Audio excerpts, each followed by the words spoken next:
Words are not harmless. They are not fleeting, empty things that drift away like smoke once they leave your lips. Words carry weight, eternal weight, and the tragedy is that most people don't even realize it until it's far too late. We speak without thought, we confess without discernment, we pour our hearts out to ears that are deaf to the sacred, and then we wonder why we're left bleeding. There is a grave responsibility tied to every word that leaves your mouth. Because words don't just inform, they form. They shape perception, they mold memory, they either build up or tear down. Once spoken, a word has the power to bless or curse, to heal or to poison. And sometimes, a single sentence spoken in a moment of weakness, pain, or desperation can unravel years of quiet growth. It can dismantle trust, it can crush a spirit, it can open doors that should have remained shut, sometimes forever.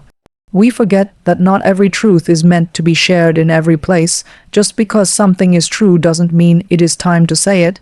Just because something is burning on your tongue doesn't mean it belongs in someone else's ears.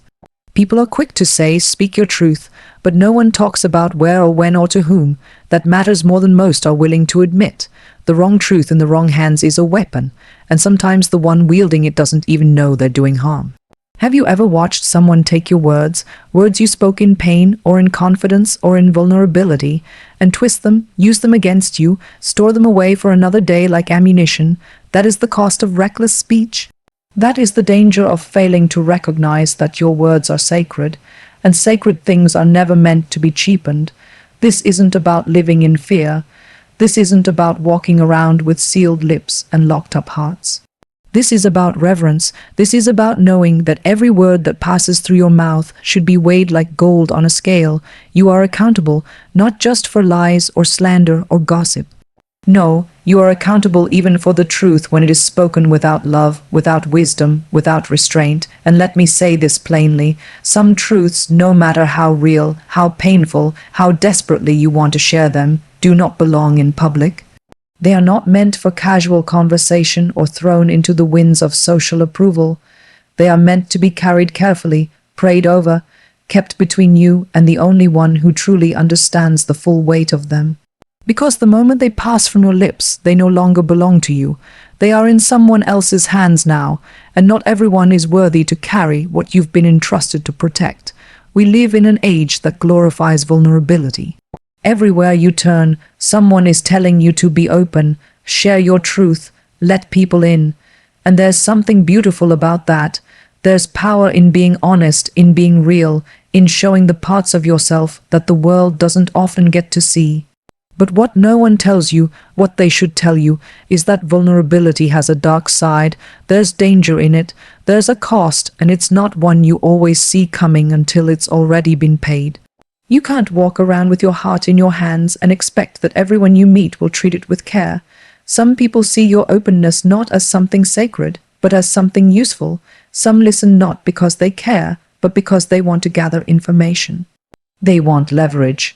Or maybe they're simply careless, and they repeat what you've told them like it's just another story, another passing thought, never realizing that to you, it was a piece of your soul. The world has confused authenticity with exposure. They think the more you spill, the more real you are, but realness isn't measured by how much you bleed in front of people. Some things are too deep, too raw, too holy to be shared just for the sake of being relatable. And yet people are made to feel like if they aren't broadcasting their pain, if they aren't confessing every detail of their brokenness, they're hiding or worse, being fake. But vulnerability, true vulnerability, is not a public display. It's not meant for the crowd, it's meant for covenant, for trust, for places where love has been proven, not just claimed, because when you open up to someone, you are not just telling a story, you are handing them a weapon. You are giving them access to your fears, your regrets, your doubts, your shame, and if they are not someone who carries that with humility and honor, then you may end up more wounded than you were before you ever said a word. There's something dangerous about believing that every heart is safe, that every listener has your healing in mind. They don't. Some are curious, some are careless, and some, God help us, are cruel. And when you cast your pearls before swine, as the old scripture says, they don't just ignore them. They trample them. Then they turn and tear you to pieces. You were never meant to be a spectacle. You were never meant to rip yourself open for the sake of being understood. You are allowed to guard your story. You are allowed to say, "This part of me is not for you." That isn't hiding, that isn't pride, that's wisdom, and it might be the very thing that saves you from heartbreak that looks a lot like betrayal, dressed in the disguise of a listening ear. Not every person who listens to you is worthy of your trust. Not every place you speak is sacred ground, and not every moment is the right time to open your mouth. There is a reason Scripture speaks so often about wisdom, about watching your words, about guarding your heart. Because there's a cost to speaking carelessly, and there's a deeper cost to sharing your soul with someone who hasn't earned that kind of access. Discernment is not suspicion. It's not walking around fearful, thinking everyone is out to get you. No, discernment is knowing that not all soil is good soil. You don't throw seed on concrete and expect it to bear fruit. You don't pour yourself out just because someone looks like they're listening. You watch. You pray. You test. You weigh their character, not just their charm. You look for fruit, not flattery. Some people are incredible listeners, but they're not safe. They're attentive, they're kind, they say all the right things. But when the conversation ends, they carry your words into other rooms, into other mouths, and suddenly what you thought was sacred becomes scattered. And it's not just what they repeat, it's how they interpret. Because once your words leave your lips, they can be twisted, reshaped, made into something you never intended. You have to be careful who you let shape your narrative, and sometimes it's not even about betrayal. Sometimes the person just isn't mature enough to carry what you've entrusted to them. They're not cruel, they're just not ready. They speak too soon, they advise too lightly. They handle what you've handed them with clumsy, well-meaning hands, and it still does damage. Discernment helps you see that, helps you recognize when someone doesn't have the depth to understand what you're carrying. There's also discernment in timing. Sometimes what you want to say is right, but it's not right now. There are things that need to stay between you and God until He gives you clarity, not just about the content, but about the context. Some things are still being formed in you. They're not ready to be spoken. They haven't ripened yet, and if you expose them too soon, they can rot in the light of misunderstanding. Discernment doesn't come from a place of pride, it comes from humility. It's saying, I don't need to be heard by everyone. I don't need to be understood by everyone. I just need to be obedient with what I speak, and when, and to whom. It's knowing that there's wisdom in silence, strength in restraint, and protection in waiting. Just because someone is near doesn't mean they're close. Just because someone listens doesn't mean they care. And just because someone smiles doesn't mean they're safe. That's why we don't just speak, we discern. We don't just share, we test the spirit behind the ear that hears us, because your words, your wounds, your story, it's all sacred, and the sacred demands discernment. Every word you speak carries a consequence, whether you see it immediately or not. That's the part no one likes to talk about. We like to pretend that words are light, that they disappear into the air and vanish as quickly as they come. But that's not how this works. Words plant seeds. They echo, they stick to people, they shape how someone sees you, how they remember you, how they carry you in their heart, or how they remove you from it altogether. And once you say something, once it leaves your mouth, it becomes something you can't take back. Not with an apology, not with explanation, not even with time. There are things you say in moments of weakness that can haunt you for years. One reckless sentence, one emotional confession to the wrong person. One deeply personal truth shared without prayer, without pause, and suddenly the weight of it comes crashing down. Maybe you didn't mean for it to go that far. Maybe you thought they could handle it. Maybe you thought you needed to let it out, but need doesn't erase consequence. Sincerity doesn't cancel impact. Sometimes the consequence isn't immediate. It creeps in later. A relationship starts to shift. Trust begins to break. Someone pulls away, not because you did something wrong, but because you said something too raw, too soon, too unguarded.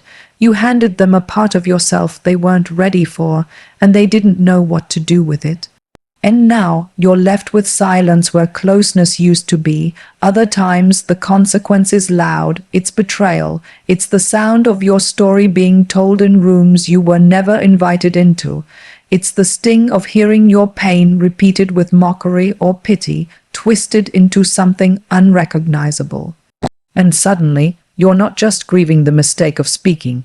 You're grieving the loss of safety, the loss of intimacy, the loss of control over something that was never meant to be public. There's also the internal weight, the kind you carry when you know you've spoken too soon or too much. The regret that lingers, the late night thoughts that replay every word, every look, every moment and ask, why did I say that?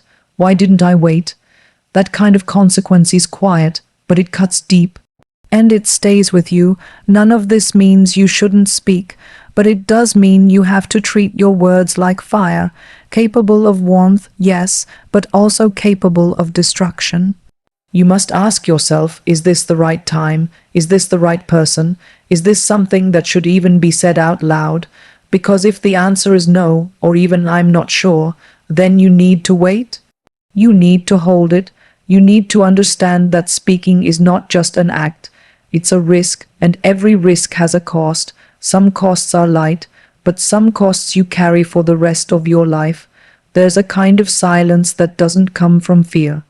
It doesn't come from insecurity or shame or pride. It comes from wisdom. It comes from walking through enough fires to know that not every flame needs your voice.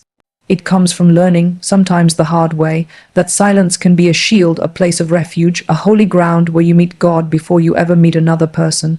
Not all silence is weakness. Some silence is strength in its most disciplined form. We're not taught to value silence. We're taught to speak up, to vent, to share, to express everything we feel the moment we feel it. And the world celebrates that. They call it being real, being authentic, being bold. But they never tell you what happens after the moment passes, when the feelings settle, when the crowd goes quiet, and all you're left with are the words you wish you hadn't said. There are times when keeping quiet doesn't just protect you, it preserves you. There are words that, if spoken too soon or to the wrong person, can unravel you. Confessions that seem noble in the moment but become chains when they land in untrustworthy hands. Thoughts that felt urgent but were really just passing storms. You don't need to voice every thunderclap. You don't need to explain every scar. Sometimes silence is obedience. Sometimes it's an act of reverence, an acknowledgement that some things are meant for the secret place, not the spotlight. That some truths are still being shaped inside of you, and pulling them out too early would be like yanking a seed from the soil before it ever had a chance to grow. There are seasons when God says, "Be still," and He means it literally. Not just in your actions, but in your words. Be still, wait, let me speak before you do. There's also a kind of healing that happens in silence, when you're not defending yourself, not explaining yourself, not justifying your pain to people who were never meant to carry it. That silence can become a sanctuary, where you learn that being understood by God matters more than being understood by men, that you don't have to be known in pieces by everyone, as long as you are fully known by the one who sees all. And maybe the hardest truth of all is this: silence won't always feel satisfying. It won't always feel like you've won. Sometimes it'll feel like losing, like being overlooked, like being misunderstood on purpose. But it still might be the right choice, because silence is not about how it makes you feel, it's about what it keeps from being broken, a reputation, a relationship, a moment of peace, a future that's still unfolding. And sometimes silence doesn't just protect you. It saves you from regret, from betrayal, from scattering what was meant to stay sacred.